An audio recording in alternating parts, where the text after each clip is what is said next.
Bismillahirrahmanirrahim. Assalamualaikum warahmatullahi wabarakatuh. Bismillah wassalatu wassalamu ala sayyidina Rasulillah wa ala alihi wa sahbihi ala man ittaba'al huda. Amma ba'd. Usikum wa nafsi bittaqwallah faqad fazal muttaqun.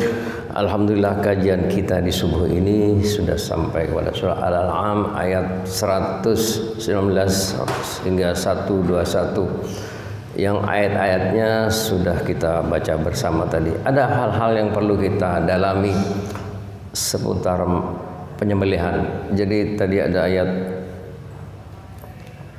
wala ta'kulu ya mimma lam yuzkar ismullah alaih. Jangan kamu makan sembelihan sesuatu yang tidak disebut asma Allah.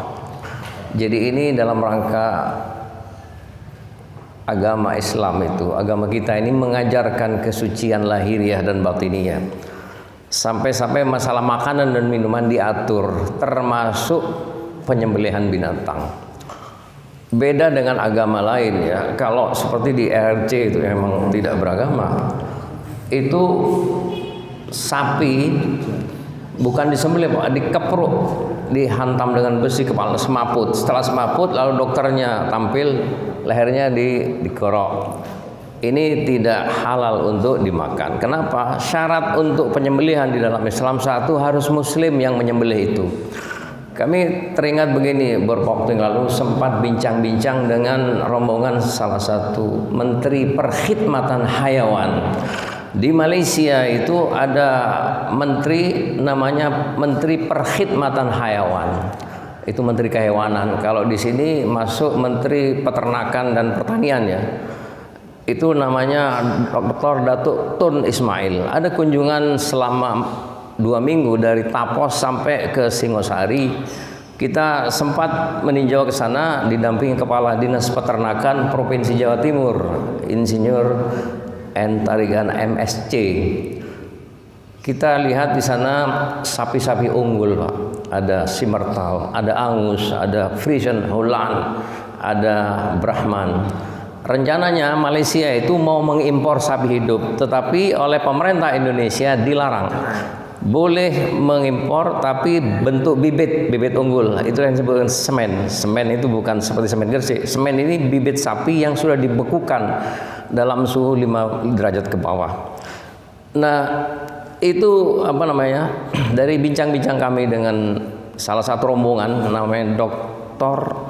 Abdullah Puniman, itu lepasan IPB Bogor. Ada 5 yang bergelar doktor itu. Jadi kami sempat bincang-bincang bagaimana Malaysia itu terkait dengan ini ya, impor itu beef corn, itu apa namanya, daging yang sudah dikaleng. Malaysia itu kirim tim, Pak, ke Australia untuk mengecek bagaimana sistem penyembelihannya, apakah sesuai dengan ajaran Islam atau tidak. Kalau tidak sesuai dengan Islam, itu tidak boleh masuk ke Malaysia. Ternyata di sana itu yang menyembelih orang-orang Islam, Pak. Makanya dalam Islam penyembelihan pertama harus muslim yang menyembelih itu. Kedua harus sama kabar, mengucapkan bismillahirrahmanirrahim ya. Kemudian takbir, setelah itu leher terpotong. Kemudian penyembelihan yang syar'i seperti apa? Di dalam kitab-kitab fikih itu ada ketentuan harus terpotong. Namanya mari. Mari itu majrat ta'am wasyarab, saluran makanan dan minuman yang dikenal dengan nama kerongkongan. Kalau istilah dalam dunia veterinary medicine atau ilmu kedokteran hewan dikenal dengan nama esophagus. Kemudian kedua, majral hawa atau saluran napas. Ini dikenal dengan nama tenggorok atau dikenal dengan nama trachea. Kemudian wadajain 2 urat kanan kiri leher. 2 urat itu sebetulnya pembuluh darah, isinya darah, Pak. Nah, darah itu berisi penuh kalau dia dalam keadaan marah ya. Kalau ternak itu marah, sapi marah, kambing marah, itu pembuluh darahnya mekar, membesar, kemudian dialiri darah. Darah itu dari mana? Dari ini saluran leher ke otak. biasanya ditandai dengan tendangan atau serutukan. Itu dalam nggak marah. Nah, ini harus putus. Jadi tekniknya itu pisau harus tajam ya. Ingat waktu menyembelih itu Nabi selalu berwudu. Kenapa? Begini, Nabi itu kalau menyembelih atau melakukan amal-amal apapun selalu berwudu ya. Inni karihtu an adzkura rasmallah illa ala tahrin aw taharah.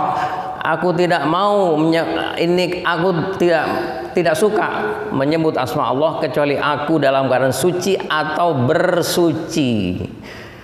Karena ini menyembelih ini ibadah. Kalau misalnya dalam peristiwa Idul Adha ya, itu peristiwa tawar-menawarnya binatang itu mulai dari pasar ya. Naik turunnya harga itu nggak bertasbih. Setiap langkah ke tempat penyembelihan itu dikasih pahala ya. Sampai tetesan darah pertama dan terakhir itu diberi pahala semua. Makanya disunahkan menyaksikan peristiwa penyembelihan itu dan disunahkan menyembelih sendiri. Jadi yang harus terpotong satu itu saluran kerongkongan, 2 tenggorok, 2 urat leher. Di tekniknya harus pisau itu harus nempel, Pak. Boleh kanan kiri, atas bawah. Jadi misalnya begini ya. Ini harus nempel. Kalau tidak nempel, mungkin hanya saluran saluran napas yang saluran makanan yang terputus, tetapi tenggoroknya tidak putus. Itu masih bisa lari binatang tersebut. Nah, manfaatnya apa? Lalu sekarang pengertian mawashi, ternak yang dianjurkan untuk berkorban itu kan ternak ya. Ternak itu dari onta, jamal, kemudian kambing, lalu sapi, kemudian ada lagi kerbau. Kerbau ini termasuk di daerah Kudus, Purwodadi, itu istannya waktu Wali Songo dulu itu diganti dengan sapi, itu diganti dengan kerbau. Kerbau itu juga kedudukannya seperti sapi, termasuk ternak juga ya, itu halal untuk dimakan. Kemudian begini, apa manfaatnya orang makanan halal dan haram itu? Dampaknya apa? Ketika orang dalam Islam dianjurkan makan yang halal karena terkait dengan doa. Ketika orang makanan halal, doa tidak terangkat ke langit. Satu hari Rasulullah menggambarkan rajulun as'asa aghbara yamuddu yadayhi ila sama ya rabbi wa mat'amuhu haramun wa mashrabu haramun wa ghudhiya bil haram fa anna yustajabu lidzalik. Berorang yang bepergian di padang pasir, rambutnya kusut, dia menengadahkan tangannya ke arah langit, padahal makanannya haram, minumannya haram, maka bagaimana doanya bisa terangkat ke langit? Bagaimana doanya bisa dikabulkan oleh Allah SWT? Jadi Islam itu mengajarkan kesucian, 2 macam kesucian. Satu kesucian lahiriah, yang kedua kesucian batiniyah. Lahiriah itu makanan minuman halal. Kemudian kesucian lahiriah termasuk juga berwudu ya, mandi janabah, khitan, itu kesucian lahiriah. Kesucian batin kan terkait batin. Batin itu penyakit-penyakit seperti tadi ada istilah hekat, dendam, hasud, iri hati, dengki, sum'ah, itu penyakit-penyakit hati. Itu dilebur dengan istighfar dan diikuti dengan amal kebajikan. Makanya fa'ad bi sayyidil hasan tamuha wa khaliqin nas bi khuluqin hasanin. Hapuslah kesalahan-kesalahan kecil itu dengan diikuti dengan amal-amal kebajikan. Jadi ada istilah begini, dzamban azima sama hubang gabiro, itu dosa besar. Kalau sayyi'ah itu kesalahan dosa-dosa kecil antara kita dengan Allah Subhanahu wa taala. Nah, ini harus bagaimana dengan istighfar, dengan menghadiri majlis taklim, baca Al-Qur'an, dengan zikir dan sebagainya. Itu menyangkut kesucian batin. Dan ajaran kesucian batin tidak ditemui pada agama lain di dunia ini. Jadi Islam ini termasuk agama yang paling sempurna ajarannya. Tidak ada agama lain yang menyamai ajaran Islam. Karena itu kita harus bangga menjadi seorang kaum muslim. Dan terjamin, Pak, orang yang memeluk Islam terjamin di dunia sampai akhirat. Kalau agama lain tidak ada jaminannya itu. Wa Islam dinan fala yuqbalu minhu wa huwa fil akhirati minal khasirin. Barang siapa yang memeluk agama yang selain Islam termasuk orang yang rugi ya, rugi dunia dan rugi di akhirat. Dunia kelihatannya tidak rugi, tapi di akhirat jelas, karena besok itu akan diadili, diadili semua pemeluk agama termasuk pemimpinnya, Pak. Akan diproses dalam pengadilan akhirat dan terjamin keselamatannya. Semoga Allah memberi keberkahan bagi kita semua, diberi keberkahan dalam hal umur, rizki dan waktu. Aku ma tasma'una hadanallahu wa iyyakum.